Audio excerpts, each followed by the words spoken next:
Hello everyone, welcome back you all to my channel GK with Falguni. आज के इस video में हम जीके के एक बहुत इम्पॉर्टेंट टॉपिक के बारे में डिस्कस करेंगे जो कि है प्राइम मिनिस्टर और उसका मंत्री परिषद, यानी कि जो सेंट्रल बेसिस पे सेंट्रल गवर्नमेंट में जो काउंसिल ऑफ मिनिस्टर्स होते हैं, तो प्राइम मिनिस्टर और काउंसिल ऑफ मिनिस्टर्स के बारे में हम इस वीडियो में पढ़ेंगे। ये इम्पॉर्टेंट टॉपिक है जीके का, काफ़ी एग्ज़ाम्स में इससे अच्छे क्वेश्चंस बनते हैं।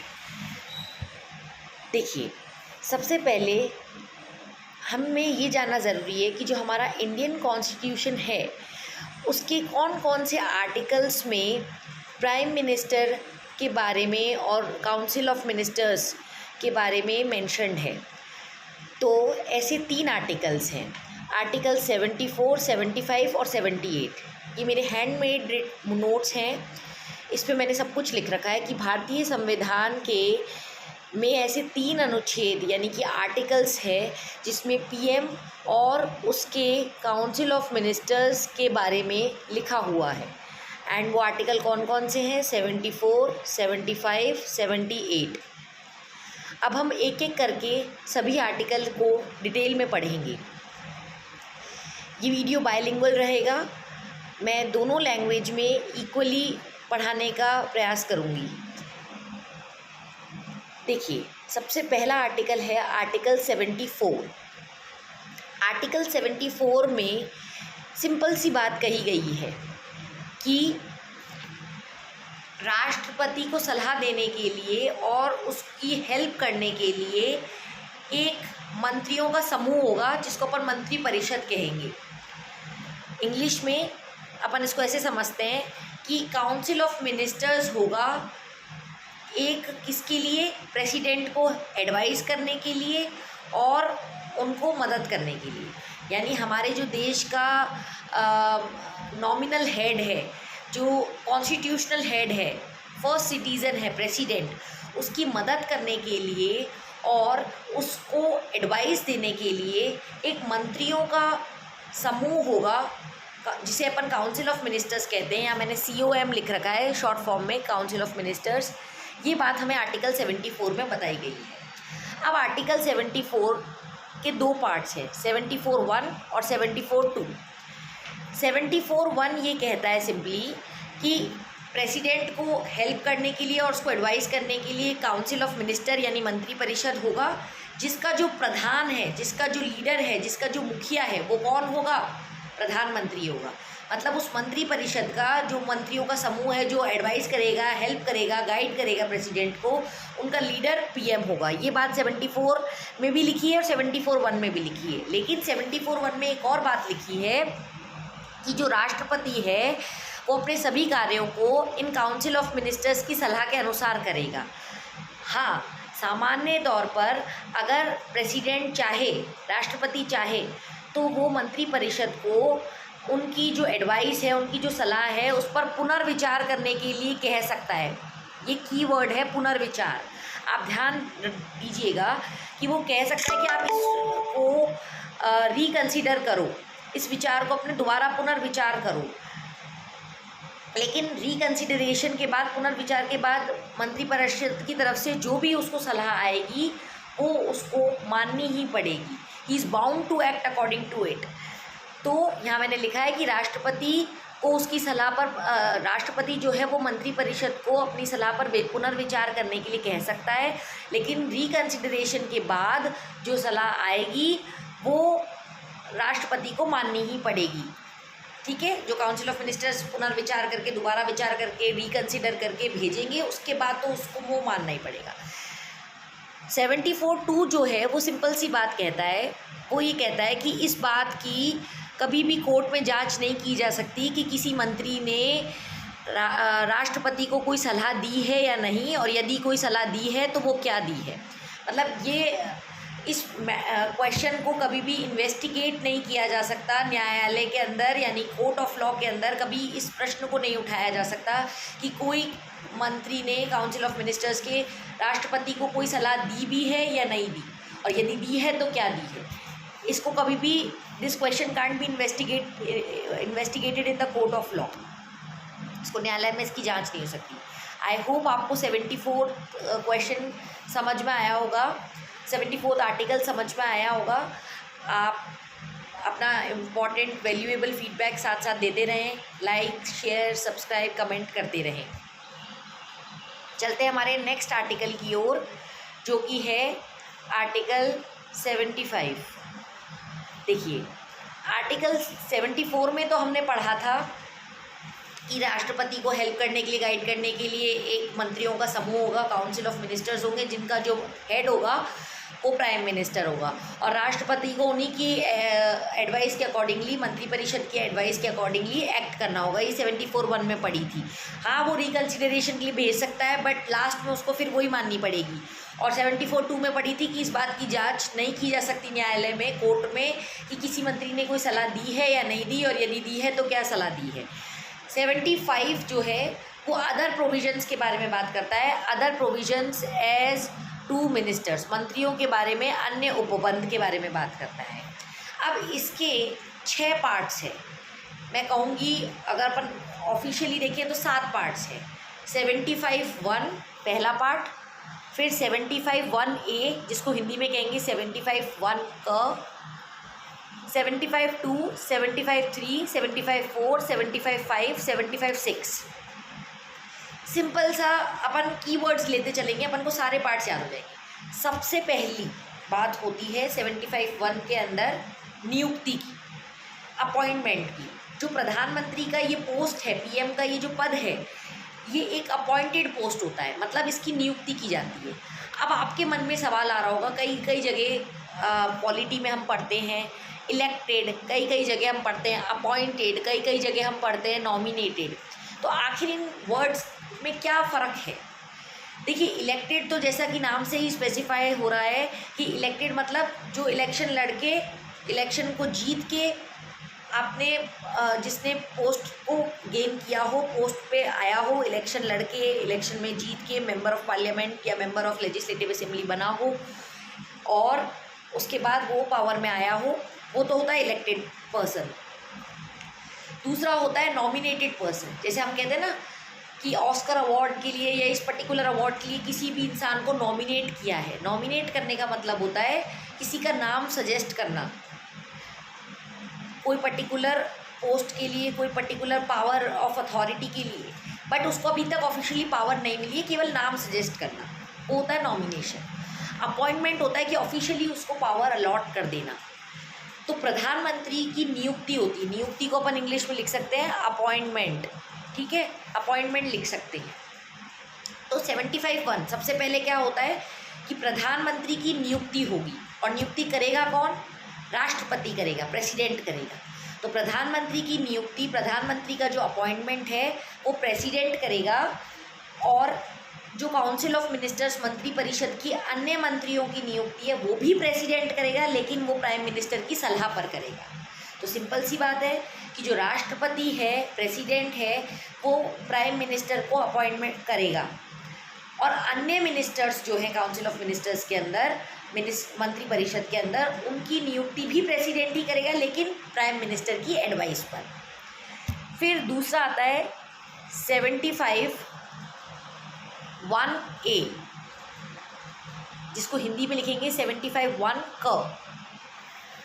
ये सिंपल सी एक बात कहता है कि लोकसभा में जितने टोटल मेंबर्स हैं, तो जो पीएम और काउंसिल ऑफ मिनिस्टर्स की कुल स्ट्रेंथ है वो लोकसभा के कुल स्ट्रेंथ के 15% से ज़्यादा नहीं हो सकती। फॉर एग्जाम्पल 543 मेंबर्स हैं, मैंने यहाँ देखो एक स्पेसिफाइड की है ये चीज़ कि 543 मेंबर्स में से 81 मेंबर्स से ज़्यादा नहीं हो सकते पीएम और काउंसिल ऑफ मिनिस्टर्स को मिला के। मतलब लोकसभा मेंबर्स की कुल संख्या का 15% से ज़्यादा नहीं हो सकता। कौन नहीं हो सकता? PM plus council of ministers की संख्या। ये बात 93rd कॉन्स्टिट्यूशनल अमेंडमेंट एक्ट 2003 में मेंशन की गई है। इस वीडियो में मैं आपको वही बातें बता रही हूँ जो प्रीवियस ईयर क्वेश्चन के रूप में पूछी जा चुकी है। यहाँ ये भी पूछा जा चुका है पहले एग्जामों में कि ये जो प्रोविज़न है 15% सीट वाला, ये कौन से कॉन्स्टिट्यूशनल अमेंडमेंट, कौन से संविधान संशोधन से लाया गया है? तो 93rd संविधान संशोधन जो कि 2003 में हुआ था, उससे लाया गया है। अब आपको लग रहा होगा CAA क्या है? ये इंग्लिश में शॉर्ट फॉर्म है कॉन्स्टिट्यूशनल अमेंडमेंट एक्ट का। तो 93rd constitutional amendment act of 2003 है। आई होप आपको ये समझ में आ गया होगा, आसान सा था। तो 75(1) में हमने बात की कि प्राइम मिनिस्टर की नियुक्ति प्रेसिडेंट करेगा और अन्य मिनिस्टर्स की नियुक्ति प्रेसिडेंट प्राइम मिनिस्टर की एडवाइस पे करेगा। 75(1)A यानी 1 में हमने बात की कि prime minister plus council of ministers की जो कुल स्ट्रेंथ है वो लोकसभा के टोटल स्ट्रेंथ से 15% से ज़्यादा नहीं हो सकती। दैट मीन्स फॉर एग्जाम्पल अगर 543 मेंबर्स हैं तो 81 से ज़्यादा नहीं हो सकते PM plus council of ministers मिलाकर। और ये provision 93rd constitutional amendment act of 2003 से ऐड किया गया। ये की पॉइंट है, मार्क करके रख लेना। और कभी कभी ये भी पूछ लेते हैं आउट ऑफ 543 81 मेंबर्स, तो ये भी देख लेना। ये सब एग्जाम पॉइंट ऑफ व्यू से इंपॉर्टेंट है, इसलिए मैंने इसको यहाँ मेंशन कर दिया है। 75(2) में मैंने एक शॉर्ट वर्ड लिखा है PR पर्सनल रिस्पॉन्सिबिलिटी, और 75(3) में मैंने लिखा है CR कलेक्टिव रिस्पॉन्सिबिलिटी। 75(2) ये कहता है कि सभी मंत्री जो मंत्री परिषद यानी काउंसिल ऑफ मिनिस्टर्स के जो सारे मिनिस्टर्स हैं वो अपनी पोस्ट पे तभी तक रह सकते हैं जब तक राष्ट्रपति उनसे खुश है, यानी प्रेसिडेंट के प्लेजर तक, राष्ट्रपति के प्रसाद पर्यंत तक, प्लेजर ऑफ प्रेसिडेंट तक काउंसिल ऑफ मिनिस्टर्स के सभी मंत्री अपने पद पर बने रहते हैं। ये दिखाता है कि काउंसिल ऑफ मिनिस्टर्स की एक एक मिनिस्टर की पर्सनल रिस्पॉन्सिबिलिटी टुवर्ड्स प्रेसिडेंट।